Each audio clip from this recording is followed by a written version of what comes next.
السلام علیکم ورحمۃ اللہ وبرکاتہ۔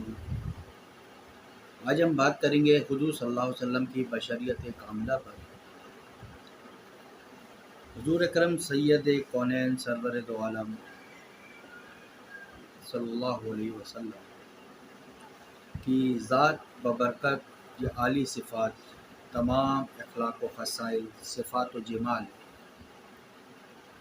میں اعلیٰ، اشرف اور اقویٰ،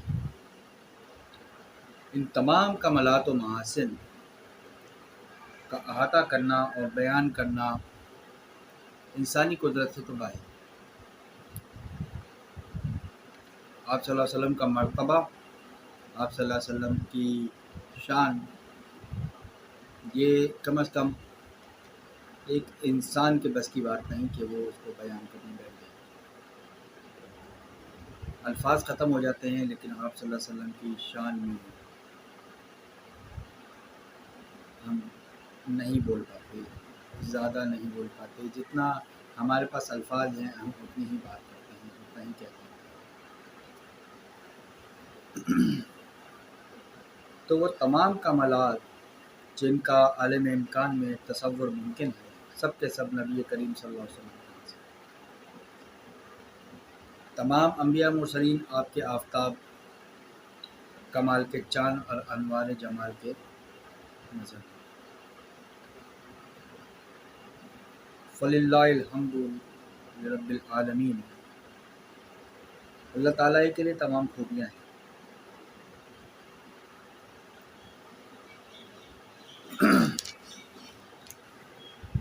ہم بات کرتے ہیں حضور صلی اللہ علیہ وسلم کی امتیازی خصوصیت۔ امام نووی رحمۃ اللہ علیہ کتاب تہذیب میں لکھتے ہیں کہ اللہ تعالیٰ نے اخلاق اور ذات کی تمام خوبیاں اور کمالات اور اعلیٰ صفات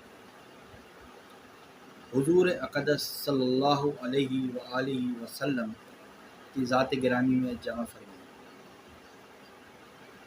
آپ کو اللہ تعالیٰ نے اولین اور آخرین کے علوم سے بہرور فرمایا۔ حالانکہ آپ امی تھے، کچھ لکھ پڑھ نہ سکتے تھے، نہ انسانوں میں سے کوئی آپ کا معلم تھا،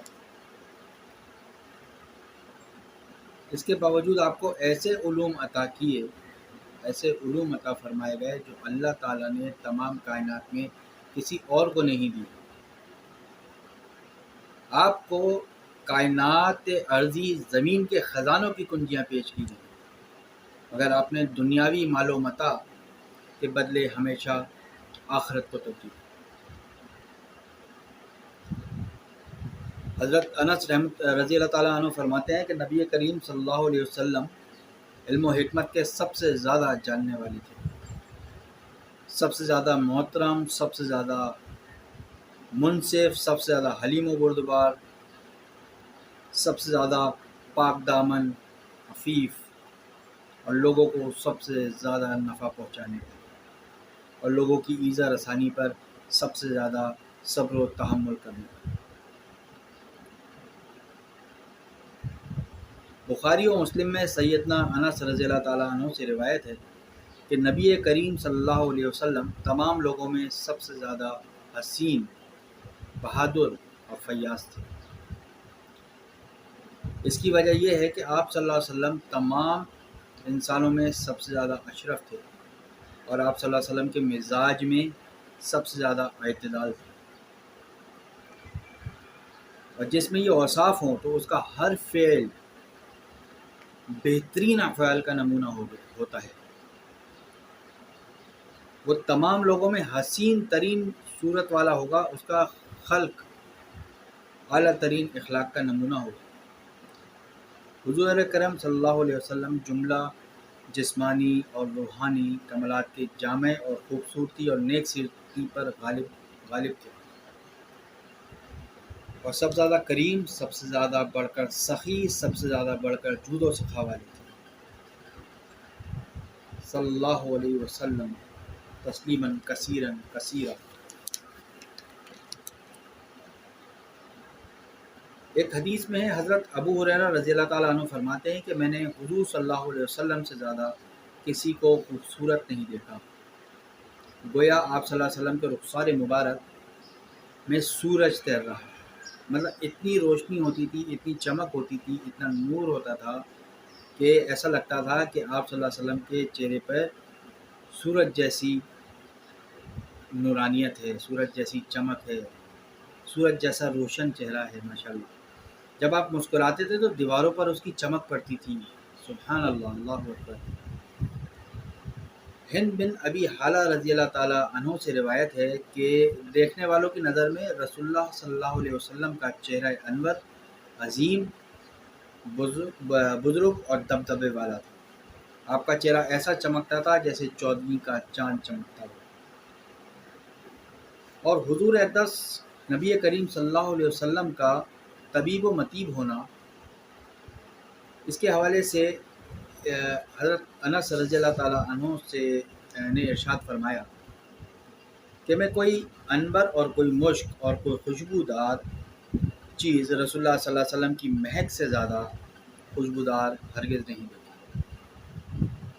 کہ آپ صلی اللہ علیہ وسلم کے پاس سے مشک اور عنبر جیسی خوشبو آتی تھی،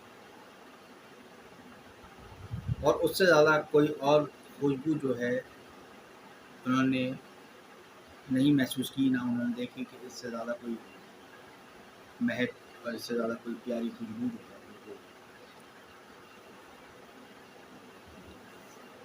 اور آپ صلی اللہ علیہ وسلم جب کسی سے مصافحہ فرماتے، اللہ اکبر، سبحان اللہ، سبحان اللہ، کہ آپ صلی اللہ علیہ وسلم جب کسی سے مصافحہ فرماتے تو وہ جب مصافحہ کرنے کے بعد ہاتھ چھوڑتے تو اس شخص کے ہاتھ میں بھی وہ پورا دن وہ خوشبو مہکتی رہتی، بلکہ اس کے جسم میں بھی وہ خوشبو برقرار رہتی تھی۔ اور جب کبھی کسی بچے کے سر پر ہاتھ رکھ دیتے تو وہ خوشبو کے سبب دوسرے لڑکوں میں پہچانا جاتا کہ یہ حضور صلی اللہ علیہ وسلم سے مل کر آ رہا ہے، آپ صلی اللہ علیہ وسلم کی خدمت میں حاضر ہو کر آیا ہے۔ تو حضور صلی اللہ علیہ وسلم کی کیا شان و شوکت ہے، کیا مرتبہ ہے، ہمارے نبی کریم صلی اللہ علیہ وسلم کتنے پیارے ہیں۔ رسول اللہ صلی اللہ علیہ وسلم جس راستے سے گزرتے اور کوئی شخص آپ صلی اللہ علیہ وسلم کی تلاش میں جاتا تو وہ خوشبو سے پہچان لیتا کہ اس راستے سے آپ صلی اللہ علیہ وسلم کا گزر ہوا ہے۔ اور یہ خوشبو بغیر خوشبو لگائے ہوئے خود آپ صلی اللہ علیہ وسلم کے بدن مبارک سے آتی تھی۔ صلی اللہ علیہ وسلم تسلیما کثیرا کثیرا، بس گئی فضا میں نگت حسن، وہ جہاں بھی جدھر بھی جہاں سے بھی گزرے۔ اللہ تعالیٰ نے حضور اکرم صلی اللہ علیہ وسلم کی ذات کریم میں مکارم اخلاق، محامد صفات اور ان کی کثرت اور قوت اور عظمت کے لحاظ سے قرآن کریم میں مدح و ثنا فرمائی ہے، اور ارشاد ہے انک لعلی خلق عظیم، بلا شبہ آپ صلی اللہ علیہ وسلم بڑے ہی صاحب اخلاق ہیں۔ سورہ نون رکوع 1 پارہ نمبر 29۔ دوسری جگہ ارشاد ہوتا ہے کانا فضل اللہ علیک عظیما، آپ پر اللہ تعالیٰ کا بہت بڑا فضل ہے۔ اور خود حضور صلی اللہ علیہ وسلم نے ارشاد فرمایا بعثت لأتمم مکارم الاخلاق، یعنی مجھے مکارم الاخلاق کی تکمیل کے لیے بھیجا۔ اور ایک روایت میں ہے لأکمل محاسن الافعال، یعنی اچھے کاموں کو مکمل کرنے کے لیے بھیجا گیا۔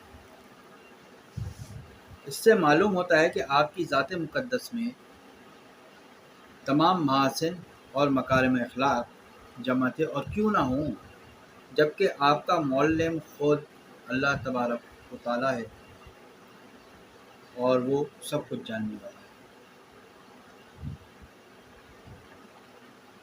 سیدنا حضرت عائشہ رضی اللہ تعالیٰ عنہا سے روایت ہے کہ رسول اللہ صلی اللہ علیہ وسلم نے فرمایا کانا خلقہ القرآن، آپ صلی اللہ علیہ وسلم کا اخلاق قرآن تھا۔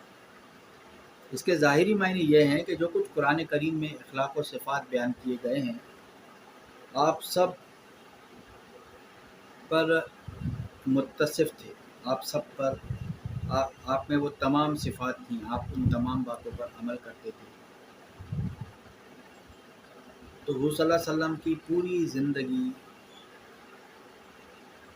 قرآن کے مطابق، اور وہ تمام اوصاف، وہ تمام باتیں جو اللہ تعالیٰ نے بیان کی ہیں، ان تمام باتوں پر حضور صلی اللہ علیہ وسلم کا عمل تھا۔ اور کتاب و شفا میں قاضی ایاز مزید ذکر فرماتے ہیں کہ نیز یہ بھی ہے کہ آپ کی خوشنودی قرآن کی خوشنودی کے ساتھ اور آپ کی ناراضگی قرآن کی ناراضگی کے ساتھ۔ مطلب یہ ہے کہ آپ کی رضا امر الہی کے بجا آوری میں اور آپ کی ناراضگی حکم الہی کی خلاف ورزی میں۔ اور عوارف المعارف میں مذکور ہے کہ سیدنا حضرت عائشہ رضی اللہ تعالیٰ عنہا کی مراد یہ تھی کہ قرآن کریم ہی حضور اکرم صلی اللہ علیہ وسلم کا مہذب اخلاق تھا، یعنی کہ کانا خلقہ القرآن، کہ یہی وہ معنی اور مطلب ہے۔ حقیقت واقعہ یہ ہے کہ کسی کا فہم اور کسی کا قیاس حضور سید عالم صلی اللہ علیہ وسلم کے مقام کی حقیقت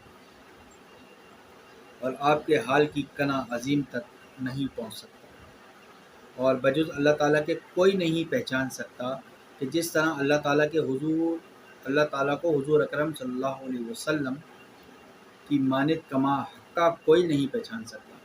لا یعلم تأویلہ الا اللہ، اس کی تعویل بجز اللہ تعالیٰ کے کوئی نہیں جانتا۔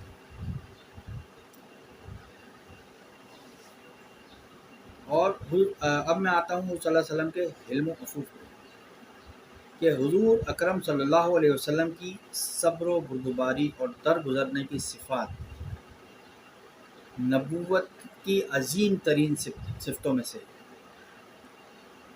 حدیث پاک میں ہے کہ رسول اللہ صلی اللہ علیہ وسلم نے کبھی بھی اپنے ذاتی معاملے اور مال و دولت کے سلسلے میں کسی سے انتقام نہیں لیا،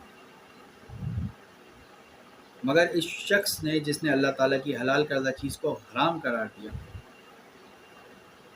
یا تو اس سے اللہ تعالیٰ ہی کے لیے بدلہ لیا، اور حضور اکرم صلی اللہ علیہ وسلم کا سب سے زیادہ اشد اور سخت صبر غزوہ احد میں تھا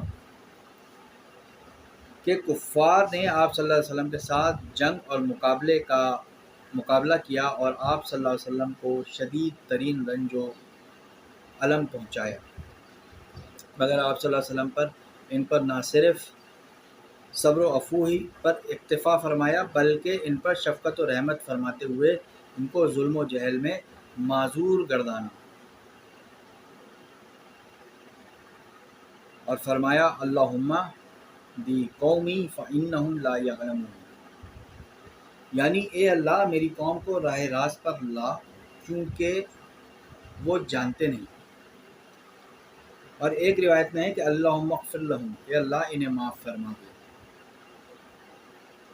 اور جب صحابہ کو بہت شاک گزرا تو کہنے لگے یا رسول اللہ کاش ان پر بددعا فرماتے کہ وہ ہلاک ہو جاتے۔ آپ صلی اللہ علیہ وسلم نے فرمایا کہ میں لعنت کے لیے مبعوث نہیں ہوا بلکہ میں حق کی دعوت اور جہان کی رحمت کے لیے مبعوث ہوا۔ اللہ اکبر، صلو علی الحبیب، اللہم صلی علی سیدنا محمد وبارک وسلم۔ اور حضور صلی اللہ علیہ وسلم کا صبر و استقامت، اس کی بھی کوئی مثال نہیں۔ حضرت انس رضی اللہ تعالیٰ عنہ سے روایت ہے کہ رسول اللہ صلی اللہ علیہ وسلم نے فرمایا اللہ کے راستے میں مجھے اتنا زیادہ ڈرایا دھمکایا گیا کہ کسی اور کو اتنا نہیں ڈرایا دھمکایا گیا، اور اتنا ستایا گیا اور کہ کسی اور کو نہیں ستایا گیا، اور ایک دفعہ 30 رات دن مجھ پر اس حال میں گزرے کہ میرے اور بلال رضی اللہ تعالیٰ عنہ کے لیے کھانے کی کوئی چیز ایسی نہ تھی جس کو کوئی جاندار کھا سکے سوائے اس کے کہ جو بلال رضی اللہ تعالیٰ عنہ نے اپنی بغل کے اندر چھپا رکھا تھا۔ یہ ہیں ہمارے حبیب صلی اللہ علیہ وسلم، جنہوں نے ہمارے لیے قربانیاں دی، جو ہمارے لیے بھوکے رہے ہیں۔ یہ ہیں ہمارے نبی اکرم صلی اللہ علیہ وسلم، جن کی احادیث پر ہم عمل نہیں کرتے، جن کی باتوں پر ہم عمل نہیں کرتے۔ یہ ہے صبر ہمارے حضور کا۔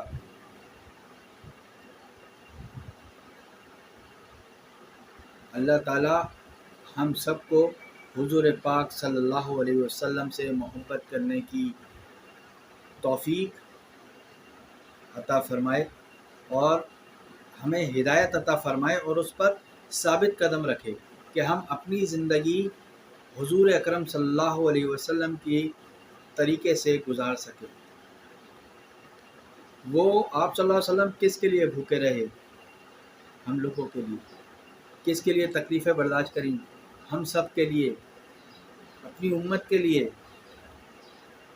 حضور صلی اللہ علیہ وسلم نے اپنے لیے کچھ نہیں مانگا اللہ سے، اپنی امت کے لیے مانگا کہ یا اللہ میری امت، یا اللہ میری امت۔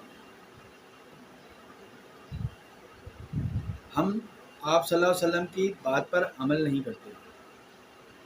جتنی باتیں آپ صلی اللہ علیہ وسلم نے ہمیں بتائی ہیں، اور اگر ہم آپ صلی اللہ علیہ وسلم کی باتوں پر عمل کریں تو سمجھو کہ ہم نے قرآن پر عمل کر لیا۔ حضور صلی اللہ علیہ وسلم کی تمام باتوں پر اگر ہم عمل کرتے ہیں، اپنی زندگی کو حضور اکرم صلی اللہ علیہ وسلم کی زندگی کے مطابق اپنی زندگی کو گزارتے ہیں، تو سمجھ لو کہ ہم نے اپنی زندگی قرآن کے مطابق گزار لی، اپنی زندگی اللہ کے احکامات کے مطابق گزار لی۔ اللہ تعالیٰ ہم سب کو ثابت قدم رکھے اور اس پر عمل کرنے کی توفیق عطا فرمائے۔ آمین۔ وآخر دعوانا الحمد للہ رب العالمین۔